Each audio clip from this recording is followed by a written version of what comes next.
Oke, bismillahirrahmanirrahim. Assalamualaikum warahmatullahi wabarakatuh. Halo para sobat semua. Nggak terasa, sebentar lagi kita akan memasuki 1 Ramadan 1441 Hijriah gitu ya. Nah, kira-kira amal apa atau perbuatan apa yang kita lakukan yang hal tersebut dapat menghapuskan dosa-dosa kita gitu ya. Jadi yang pertama tentang perintah berpuasa dulu nih ya. Perintah berpuasa itu ada di dalam surat Al-Baqarah ayat 185 gitu. Nah, ayatnya seperti ini. Allah berfirman dalam Al-Qur'an, "A'udzubillahi minasyaitonirrajim. Syahrul Ramadan alladzi unzila fihil Qur'an. Hudal linnasi wa bayyinatin minal huda wal furqan. Faman syahida minkumus syahra falyahsum." Artinya syahrul Ramadan, bulan Ramadan, alladzi unzila fihil Qur'an, bulan yang diturunkan di dalamnya Al-Qur'an. Hudal linnas, petunjuk bagi manusia. Wa bayyinati minal huda, dan keterangan-keterangan mengenai petunjuk tersebut gitu. Wal furqan, dan pembeda antara kebenaran dan kebatilan gitu. Famang syahida, maka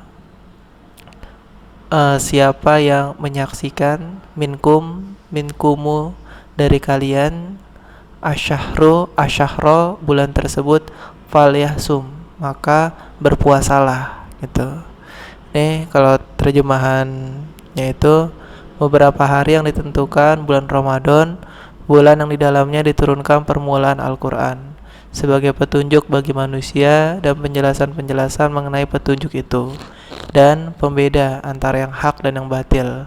Karena itu, barang siapa di antara kamu hadir di negeri tempat tinggalnya di bulan itu, maka hendaklah ia berpuasa pada bulan itu. Quran Surat Al-Baqarah ayat 185. Ibnu Katsir rahimakumullah ta'ala menafsirkan ayat yang mulia ini mengatakan, dalam ayat ini Allah Ta'ala memuji bulan puasa yaitu di bulan Ramadan dari bulan-bulan lainnya. Allah memuji demikian karena bulan ini telah Allah pilih sebagai bulan diturunkannya Al-Quran dari bulan-bulan lainnya. Sebagaimana pula pada bulan Ramadan ini Allah telah menurunkan kitab ilahiyah lainnya pada para nabi alaihi salam. Tafsir Al-Quran Surat Al-Azim 2/179. Kemudian sumbernya dari sini muslim.or.id gitu. Ini merupakan dasar atau dalil mengapa kita berpuasa di bulan Ramadan gitu. Nah, kemudian amalan-amalan apa nih yang bisa dilakukan untuk menghapuskan dosa-dosa kita gitu ya. Nah, yang pertama nih ya, yang perlu kita ketahui ya, sebelum kita masuki amalannya untuk menghapus dosa-dosa.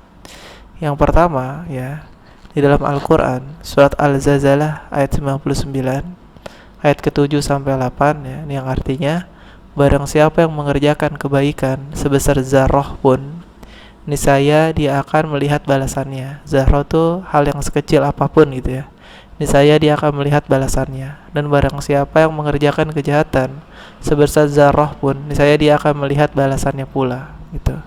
Jadi di sini kalau kita melakukan suatu maksiat atau melakukan suatu dosa, nah itu Allah akan memberikan balasan gitu ya, berdasarkan surat Al-Zalzalah ayat 99, 7 dan 8. Nah, ini kita butuh penghapus dari dosa-dosa yang kita lakukan gitu. Ya, karena gini ya. Ya, ini kalau kita baca lagi surat Al-Kahfi ayat 18, surat ke-18 ayat 49. Dan diletakkan kitab, lalu akan melihat orang-orang yang bersalah ketakutan terhadap apa yang tertulis di dalamnya. Dan mereka berkata, aduhai celaka kami, kitab apakah ini yang tidak meninggalkan yang kecil dan tidak pula yang besar, melainkan ia mencatat semuanya. Dan mereka mendapati apa yang telah mereka kerjakan tertulis, dan Rabb-mu tidak menganiaya seorang jua pun. Itu Quran surat Al-Kahfi surat ke-18 ayat 49 gitu. Nah, ketika udah masuk hari perhitungan, semua amalan itu udah tercatat. Nah, itu udah nggak ada lagi, ya. Itu semua udah tercatat. Nah, untuk mengampuninya di sisi Allah, gitu kan ya. Nah, ketika suatu perbuatan yang jahat itu Allah berikan balasan, misalkan berupa neraka gitu kan.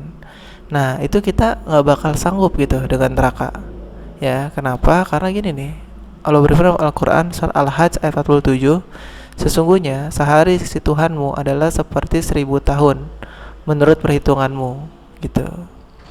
Nah jadi bayangin kalau seandainya kita dosanya sedikit lah ya, anggap ya misalkan gitu ya, apalagi dosanya banyak gitu kan, ini anggap aja sedikit misalkan.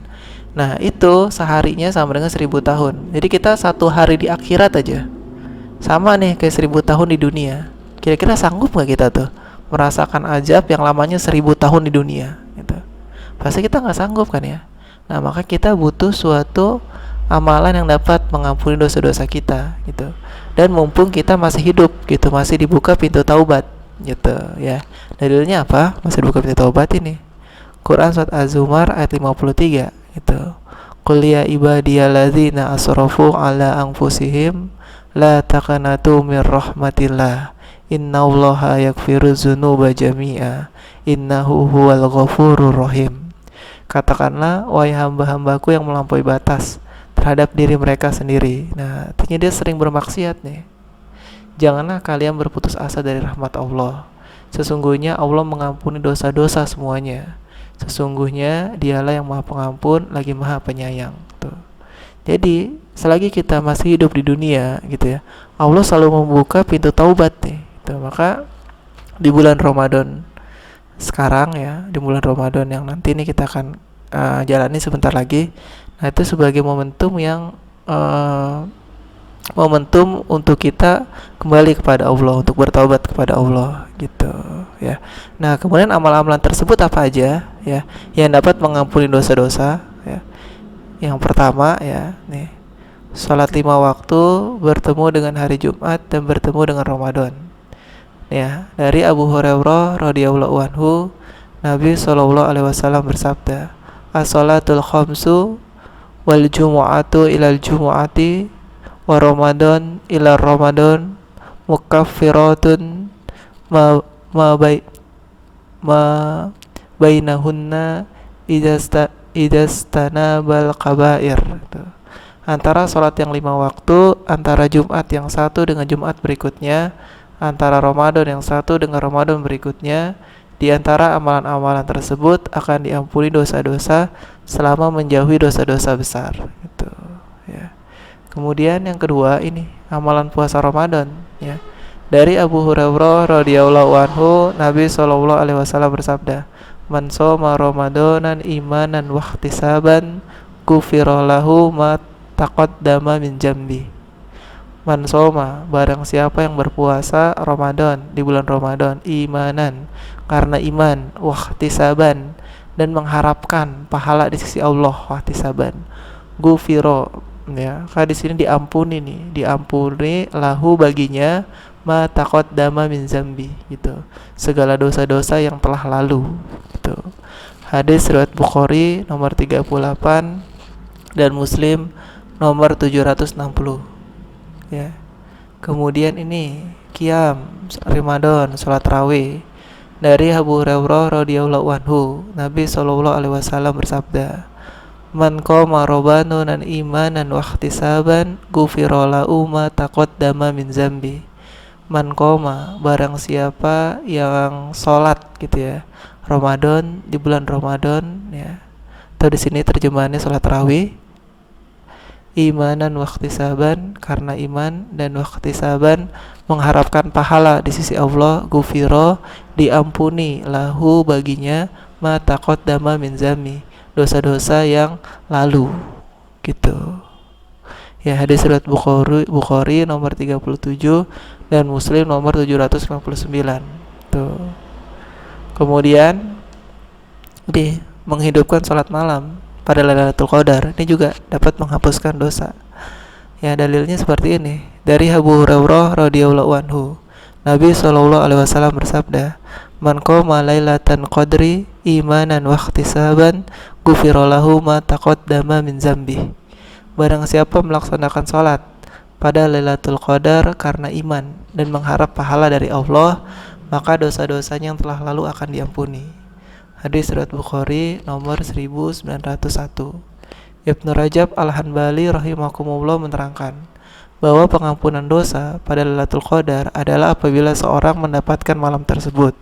Sedangkan pengampunan dosa pada puasa Ramadan dan qiyam Ramadan salat tarawih adalah apabila bulan Ramadan telah usai, gitu. Ya, kemudian ini kitabnya Latifah Al-Ma'arif halaman 365 sampai 366. Kemudian ini zakat fitrah, gitu ya. Zakat fitrah dari Ibnu Abbas radhiyallahu anhu, ia berkata, gitu. Farada Rasulullah sallallahu alaihi wasallam zakatal fitr tukhratan lisoim minal laqwi warafasi wa tu'matun lil masakin man adaha qabla salati fahiya zakat maqbulatun wa man adaha ba'da salat fahiya sadaqatun mina sadaqati. Ya, farada Rasulullah sallallahu alaihi wasallam, Rasulullah sallallahu alaihi wasallam mewajibkan, gitu ya, zakatul fitr, zakat fitrah, gitu ya. Tukhratun li shaim, ini mensucikan untuk orang yang shaim, untuk orang yang berpuasa. Minal laqwi, dari perkataan yang sia-sia, warofasi, dari perkataan yang keji, ya. Terus nih, watu matan lil masakin, dan memberi makan kepada orang-orang miskin, ya. Man adama qabla salat, nah, barang siapa yang melaksanakannya sebelum salat, maksud sini salat Idul Fitri, gitu ya. Fahiya, maka dia zakatul makbulatun. Nah, itu disebut dengan zakat yang diterima, gitu.